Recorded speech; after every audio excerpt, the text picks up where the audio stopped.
This lecture is about process variables and work done in thermodynamic processes. Principle of conservation of energy can be written mathematically as delta K plus delta U plus delta E int equals to W plus Q plus TMT, where delta K is the change in kinetic energy of the system as a whole, delta U is the change in potential energy of the system as a whole, delta E int is the change in internal energy of the system, W is the energy transferred through work done of all forms, mechanical and non-mechanical. Q is the energy transferred through heat, conduction, convection and radiation. TMT is the energy transferred through matter transfer. This is equation 1. The variables that appear on the right hand side of this equation is known as process variables or process function or path function. In some literatures, they are called as transfer variables or transfer functions. Process variable has a non-zero value if a process occurs in which energy is transferred across the system's boundary. The process variable is positive or negative depending on whether energy is entering or leaving the system. Because a transfer of energy across the boundary represents a change in the system, process variables are not associated with a given state of the system, but rather with a change in the state of the system. In one of the previous lectures, I discussed about one of the process variables in thermodynamic processes, that is heat. In this lecture, I will discuss about another process variable of thermodynamic processes, work done. I will start with an example of mechanical work. Suppose we have an ideal gas in a closed container whose volume can be varied using a movable piston.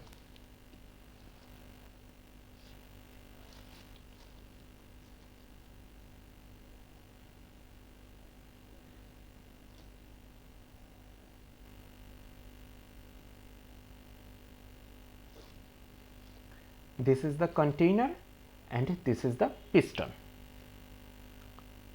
We assume our system, that is the gas piston system, is in thermodynamic equilibrium, and pressure, volume and temperature of this ideal gas is P, V and T respectively. So, if the piston has a cross-sectional area A, then the magnitude of the force applied on the piston both by the gas and the surroundings F equals to P multiplied by A.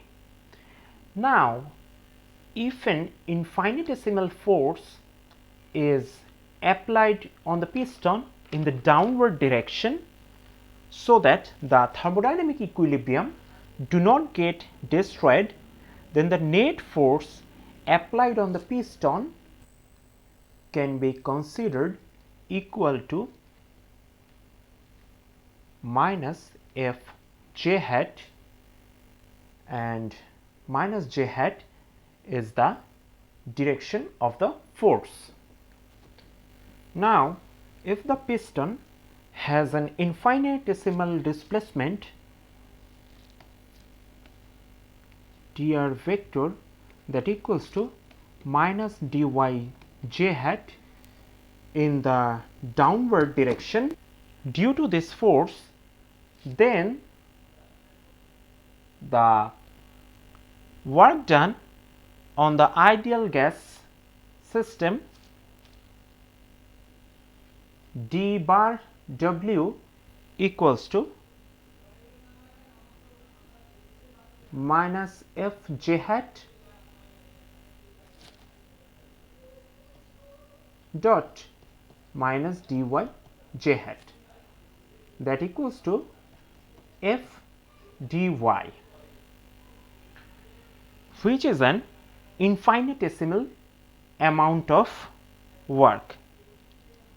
The reason for using d bar here will be explained in the next lectures.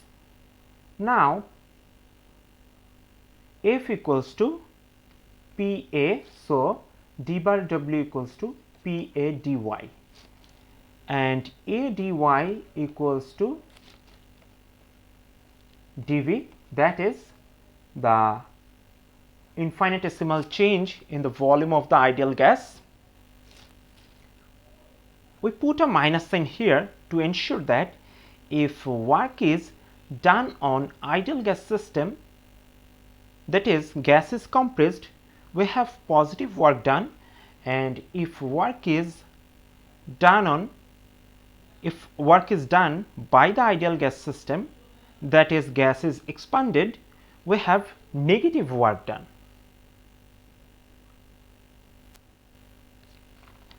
So the total work done can be written as minus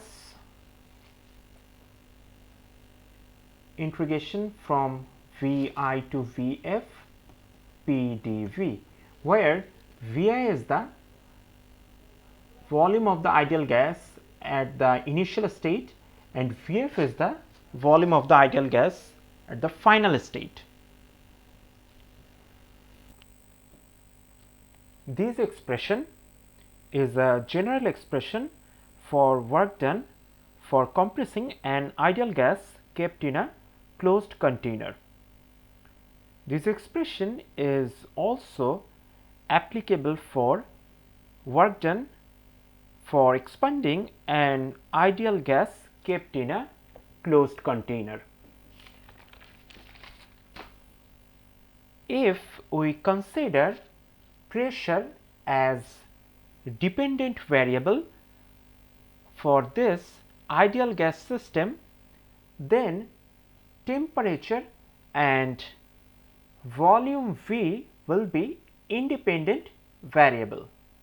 Then we can write this equation as W equals to integration from Vi to Vf F Tv dV, where F Tv equals to P. We cannot determine the result of this integration because both temperature and volume are independent variable, but this integration is easy to solve when conditions are imposed. For example, we can set a condition that temperature will be constant throughout the process. Such a process is called isothermal process. From the equation of state of an ideal gas, we know PV equals to nRT and then P equals to nRT by V. Say this is equation 3 and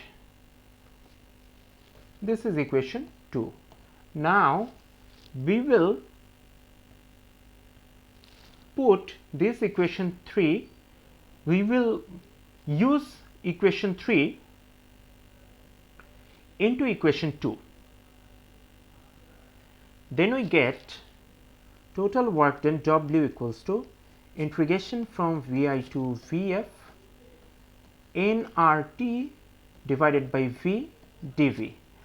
As temperature is constant throughout the process, then we can keep temperature out of the integration, and R is a constant, we can also keep that out of the integration. And for a closed system, number of moles N, that is also a constant, so we can keep that out of the integration also. Then we can write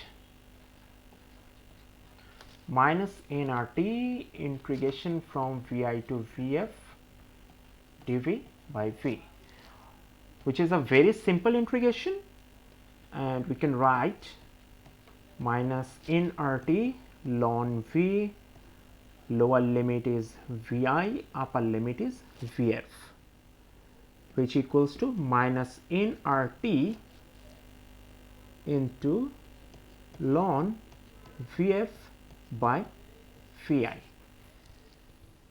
So work done in this case is a function of volume of the gas at initial state and volume of the gas at final state only. And we know volume is a state variable.